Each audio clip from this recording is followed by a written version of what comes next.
भाऊ काय सांगणार, आज जळगाव जिल्हा दौऱ्यावर आपण आहात, ख्वाजा नाईक यांच्या स्मारकांचं या ठिकाणी आपल्या हस्ते लोकार्पण करण्यात येत आहे। मला अतिशय आनंद आहे की भारतीय स्वातंत्र्याच्या लढाईमध्ये आमच्या आदिवासी समाजाचे खूप मोठं योगदान आहे आणि विशेषतः आपल्या अमृत काळामध्ये प्रधानमंत्री मोदीजींनी या सगळ्या आमच्या आदिवासी स्वातंत्र्य संग्राम सेनानी यांचा गौरव झाला पाहिजे या दृष्टीनं वेगवेगळ्या प्रकारचे कार्यक्रम हातामध्ये घेतले आणि या ठिकाणी ख्वाजाजी नाईक ज्यांनी अक्षरशः इंग्रजांना सळो की पळो करून सोडलं आणि खऱ्या अर्थानं स्वातंत्र्य लढ्यामध्ये प्रचंड मोठा त्यांचा सहभाग होता आणि म्हणून मागच्या काळात मी याच स्मारकाच्या भूमिपूजनाकरता आलो होतो। आता त्याच्या उद्घाटनाकरता या ठिकाणी येण्याची संधी मिळाली, मला त्याचा अतिशय आनंद आहे।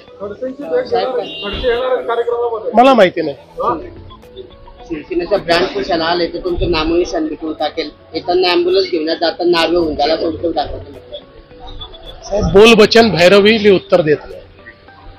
उद्धव ठाकरेंचं एक वक्तव्य आलंय, पुन्हा एकदा जे जनतेच्या मनामध्ये आहे तेच होईल, मात्र मालकाचे लोक मराठी माणसे एकत्र येण्याचा प्रयत्न करत नाही। पुन्हा सांगतो, बोल बच्चन याला मी उत्तर देत नाही। हे बोल बच्चन आहेत, याला उत्तर मी देत नाही। देशाला व राज्याला घरफोड्या गृहमंत्र्यांची गरज नाही असं उद्धव ठाकरे म्हणतायत।